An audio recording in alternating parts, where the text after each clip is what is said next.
Hello friends, আমি শম্পা আর আমার চ্যানেলে তোমাদেরকে অনেক অনেক স্বাগত। তো চলো, আজকে কিন্তু আবারও তোমাদের জন্য একটা চোকার সেট নিয়ে চলে এসেছি। আর আজকের পিনটা বা আজকের চোকারটা পার্সোনালভাবে আমার নিজেরও খুব খুব খুব ভালো লেগেছে। তো চলো কিভাবে বানিয়েছি সেটাই তোমাদের সাথে শেয়ার করি। তো প্রথমেই দেখতে পাচ্ছ আমি কিন্তু লম্বাভাবে একটা কার্ডবোর্ড কেটে নিয়েছি, আর তারপরে কিন্তু কাপড়ে চিপকানোর আগে ভালোভাবে আঠা দিয়ে চারিদিক থেকে ভালোভাবে আটকে নিচ্ছি। তোমরাও কিন্তু এই আঠা লাগানোর সময় কোনো রকমভাবে কোনো কিপটামি করো না, চারিদিক দিয়ে ভালোভাবে আঠা দিয়ে দিও। তার কারণ এই আঠাগুলো শুকিয়ে গেলে তো বোঝা যাবে না, যাতে কাপড়টা পরে কোনোভাবে খুলে না যায়। তো সেই জন্য কিন্তু ভালোভাবে আঠা দিয়ে করে নিও। তো যতক্ষণে ওই চোকারটার আঠাগুলো শুকাচ্ছে ততক্ষণে কিন্তু আমি এখানে যে দুলটা বানাবো সেটা খুব ভালোভাবে তৈরি করে নিই। প্রথমে দেখতে পেলে যেরকমভাবে চোকারটার বেলা করেছিলাম, দুলের বেলাও কিন্তু সেমভাবে আমি আঠা দিয়ে এখানে চিপকে নিয়েছি প্রথমে। তারপর চারিদিক থেকে ঝিরিঝিরি করে কেটে নিয়ে কিন্তু আমি আঠা দিয়ে আবারও এটাকে ভালোভাবে চিপকে নিচ্ছি। নেওয়ার পরে এখানে কিন্তু সামনেটা যেহেতু হয়ে গেছে, এবার পিছনটাতেও কিছু করতে হবে। তো পিছনটাতেও কিন্তু আঠা দিয়ে আমি একটা কাপড়ের টুকরো সেম সাইজ করে কেটে রেখেছিলাম, সেটা কিন্তু আটকে দিয়েছি। দেওয়ার পর চোকারটা যেহেতু আঠাটা শুকিয়ে গেছে, এবার কিন্তু আমি সামনের দিকে এরকমভাবে মিনার লাগিয়ে নিচ্ছি। আমি এখানে এরকম বরফি টাইপ মিনারটা লাগাচ্ছি। তোমরা চাইলে অন্য কোনো মিনারও লাগাতে পারো, বা অন্য কোনো ডিজাইন করলে করতে পারো, বা সামনে তোমরা কড়িও লাগাতে পারো। তো চলো, আমি কিন্তু এখানে 5টা মিনার এরকমভাবে লাগিয়ে নিয়েছি। আর এটা কিন্তু আমি এরকম দুটো সাইডে লাগাবো, কারণ কি যেহেতু মাঝখানে আমার ডিজাইনগুলো ফাঁকা ছিল, আমি দেখছিলাম যে এখানে 5টার বদলে 6টা কি লাগানো যায়। লাগানোর সময় কিন্তু অবশ্যই ভালোভাবে লাগিও। আমার এখানে দুটো সাইডে যখন লাগানো হয়ে গেছে, আমি কিন্তু এবার দুলের মধ্যেও কিন্তু মাঝখানে এক একটা করে মিনার দিয়ে দিচ্ছি, কারণ দুলটাকে আমি একদমই সিম্পল রাখার চেষ্টা করব, যাতে আজকে চোকার আর দুল দুটোই সবার নজর কাড়ে।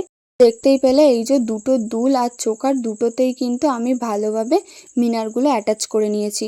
আর এখনই দেখো কতটা ভালো লাগছে। তারপর কিন্তু এখানে নিয়ে নিয়েছি কড়ি। আমি কিন্তু এখানে প্লাস্টিকের আর্টিফিশিয়াল কড়িগুলো ইউজ করছি। তারপর কিন্তু আমি যে কড়িগুলো এখানে অ্যাটাচ করব তার জন্য এখানে ফুটো করে নিচ্ছি। তো দেখো, আমি কিন্তু এখানে ফুটো কাট দিয়ে ফুটো করছি। তোমাদের কাছে যদি টুলস থাকে তাহলে তোমরা সেটাও করতে পারো। তারপর কিন্তু ফুটো করার পরে আমি এখানে জাম্প রিং দিয়ে একটা বড় জাম্প রিং নিয়েছি। নেওয়ার পরে এখানে সবুজ রঙের কড়িটাকে অ্যাটাচ করে নিয়েছি। তারপর কিন্তু দুলগুলোর বেলায় আমি কিন্তু বড় জাম্প রিং লাগিয়েছিলাম, ভালো লাগছিল না বলে একদমই। তারপর কিন্তু আমি এখানে ছোট জাম্প রিং দিয়ে দুটো সাইডে দুলের যে দুটো মাঝখানে আমি করেছিলাম সেখানে কিন্তু লাগিয়ে নিয়েছি। দেখো, এখনই কিন্তু আমার এখানে চোকার আর কানের দুলটা পুরোপুরি রেডি হয়ে গেছে। এবার পালা হচ্ছে টাসেল অ্যাটাচ করার। তার জন্য কিন্তু আমি এখানে নিয়ে নিয়েছি গ্রিন কালারের দুটো কটন বল। যেহেতু আমি কড়িগুলো গ্রিন কালারের নিয়েছি, সেই জন্য কিন্তু আমি কটন বল দুটো গ্রিন কালারের নিয়েছি। আর যেহেতু আমার চোকারটা কালো, তো সেই জন্য কিন্তু আমি এখানে কালো রঙের টাসেল নিয়েছি। তোমরা এখানে ইয়েলো ইউজ করতে পারো, বা তোমাদের এই কাপড়ের সাথে যে এরকম কম্বিনেশন যাবে সেগুলো করতে পারো। তো দেখতেই পেলে প্রথমে কিন্তু আমি গ্লুগান দিয়ে অ্যাটাচ করে নিয়েছি, তারপরে কিন্তু আঠা দিয়ে ভালো করে লাগিয়ে উপর থেকে একটা কাপড় লাগিয়ে দিয়েছি। আর এখানে গ্লুগান দেওয়ার একটাই কারণ, তার কারণ যাতে কোনো রকমভাবে টার্সেলটা নড়ে না যায় লাগানোর সময়। তারপর দেখো পিছনে টার্সেলের যে মুখের দিকটা, ওটাকে ভালোভাবে একটা গিট দিয়ে নিয়েছি। নেওয়ার পরে এই তো যেহেতু জয়েন্ট ছিল এগুলো, তো সেই জন্য এগুলোকে কিন্তু আমি কাঁচি দিয়ে মাঝখান থেকে খুব ভালোভাবে কেটে নিচ্ছি। কাটার পরে কিন্তু এখানে যে ব্রাশ থাকে, ব্রাশগুলো দিয়ে আমি ভালো করে এটাকে আঁচড়ে নিচ্ছি।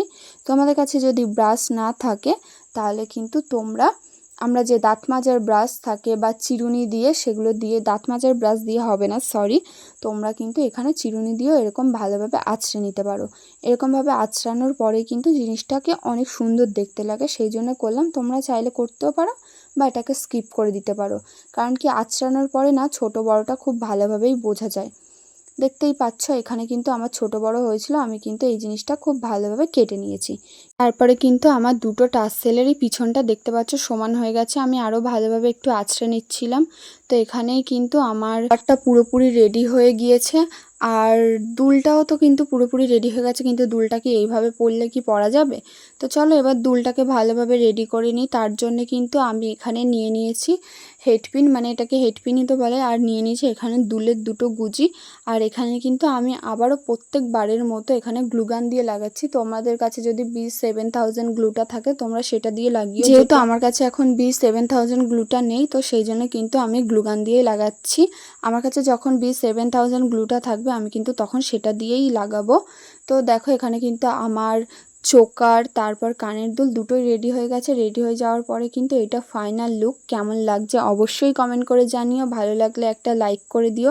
আর যেহেতু আমার চ্যানেলটা এখন নতুন, তো তোমাদের সাপোর্ট, তোমাদের ভালোবাসা আমার এই ছোট্ট চ্যানেলটির জন্য খুব খুব খুব দরকার। সো যারা যারা নতুন আমার চ্যানেলটাকে ভিজিট করছো, অবশ্যই কিন্তু আমার চ্যানেলটাকে সাবস্ক্রাইব করে চ্যানেলটির পাশে থেকো, কারণ তোমাদের ভালোবাসা পেলেই আরও উৎসাহিত পাবো চ্যানেলটিতে নতুন নতুন জিনিস, তোমাদের জন্য নতুন কাজ আনার।